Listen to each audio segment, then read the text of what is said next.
The night air outside smelled faintly of rain and asphalt as I parked my car in the driveway of my best friend's suburban home. Music thumped from inside, a pulsating, relentless rhythm that made the windows shake slightly. Laughter, high-pitched and carefree, spilled out each time someone opened the door, mingling with the smell of pizza, soda, and something sweet baking in the kitchen. I leaned back in my seat for a moment, letting the noise wash over me, try and convince myself that everything was perfect. In 2 months, I was supposed to marry Emily. My Emily. The woman I had spent the last 3 years loving, learning every little quirk about, every smile, every subtle sigh. My friends had been joking about the wedding for weeks now, teasing me about bachelor parties and last-minute jitters. I smiled at the thought, feeling that familiar warmth in my chest that came from certainty, the certainty that I had found my person, the one I wanted to share everything with. I stepped out of the car and felt the cool night air hit my skin. The grass was slightly damp under my shoes. As I approached the house, I could see shadows moving behind the blinds, figures laughing, talking, dancing even. I forced a smile, rehearsed in my mind the small talk I would make, the jokes I'd tell, the way I'd make Emily laugh when I found her. But something niggled at me, a small, sharp pang in my chest that made my stomach twist. She wasn't in the crowd by the punch bowl, and my eyes scanned the room instinctively. My heart skipped a beat, not from excitement, but from unease. I'm probably being paranoid, I told myself. She's probably just in the kitchen or getting another drink. I walked through the living room, careful not to spill anything from my untouched plastic cup. Laughter and music blurred into one continuous hum. People waved at me, joked. Someone tripped on a rug and caught themselves mid-fall, the room erupting in more laughter. Everything was alive, chaotic, oblivious. And somewhere above me, something else waited. The stairs creaked softly under my weight as I moved upstairs. The bass from the living room faded with every step, replaced by silence that was thick and heavy, almost suffocating. The hallway was lined with closed doors, shadows stretching across the floor from the dim light of a small lamp at the end. Then I heard it, soft, familiar laughter that didn't belong in this quiet corridor. Emily's laugh, light, musical, and terrifyingly intimate. It came from the last bedroom on the right. I froze for a moment, my mind refusing to let me step closer, hoping that maybe I had imagined it. But I knew before I opened the door. The air inside was warm, smelled faintly of her perfume and something else, something masculine that shouldn't have been there. I pushed the door open without knocking. Time slowed, every detail etched into my mind. My heart wasn't racing. It had stopped. Emily stood there, her body close to another man, the intimacy undeniable. Clothes were disheveled, their faces too close. Her expression wasn't shock, it was guilt mingled with fear. He turned first, startled, his eyes wide. Emily followed a second later, whispering my name as if it could erase what was happening.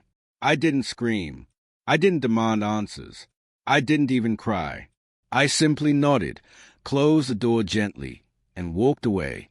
My silence became a weapon sharper than any word I could have uttered. Downstairs, the party carried on. People danced, shouted, clinked glasses, and celebrated. I moved through it like a ghost, invisible, untouched by the chaos. I grabbed my coat, left without saying goodbye, without explanation. My hands shook as I got into my car, but my face remained stoic. Somewhere between the engine starting and the first red light, a part of me hardened. I decided then that I wouldn't beg, wouldn't explode, wouldn't beg for explanations. I would let the truth destroy her on its own. I didn't answer her call that night, nor the next morning, nor the day after that. Instead, I canceled the vendors quietly, calmly. No drama, no spectacle. The wedding was off. I sent brief messages to both our parents. The wedding is canceled. I'll explain later. No details, no excuses, just facts. On the third day, she showed up at my apartment. Her eyes were swollen, her voice trembling as she tried to explain, to justify.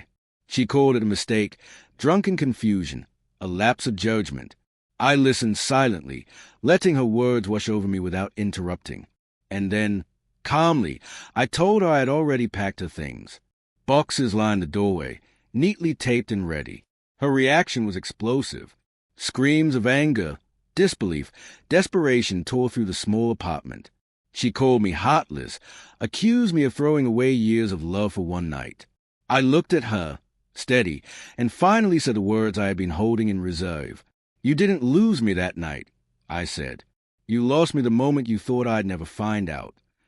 She left in tears, slamming the door so hard that the frame rattled, and I was left alone, quiet, but not broken. A week later, I attended another party. Same friends, same circle, same world she had tried to inhabit without me. She was there, clinging to a version of the story where I was cold, unforgiving. When someone asked why the wedding had been canceled, I didn't shout. I didn't insult her. I simply said, I walked into a bedroom at a party and saw everything I needed to see. The room went silent. Faces turned toward her, the energy in the room shifting instantly. She left early that night, humiliated in a way I never planned, yet never regretted. Months passed. Life moved forward. Slowly, I rebuilt myself, my routines, my sense of confidence. The mornings became easier, the nights less heavy. I learned to sleep without the weight of betrayal pressing on my chest. Friends noticed the change, and strangers on the street could sense it too. Then, one evening, a message appeared on my phone. 3 words, "You were right." I didn't respond. Why would I? The best revenge wasn't anger, wasn't shouting, wasn't trying to hurt her back. The best revenge was living fully, walking away with my dignity intact, letting her live with the memory of losing someone she had taken for granted. Life after betrayal isn't simple. It isn't clean. It isn't forgiving. But it is real. And I found my peace not in confrontation, not in vengeance, but in the quiet, unshakable strength of knowing I refused to lower myself. I never stopped loving, though I learned to love differently, more cautiously, more wisely. And someday, maybe, I would allow someone new into my heart. Someone deserving. Someone who would never, could never, betray me in the way I had survived. Until then, I kept moving, kept living, kept the memory of that night not as a wound, but as a lesson, a reminder of the truth. Sometimes the most powerful thing you can do in the face of heartbreak is nothing at all. Walk away. Walk tall. Walk free.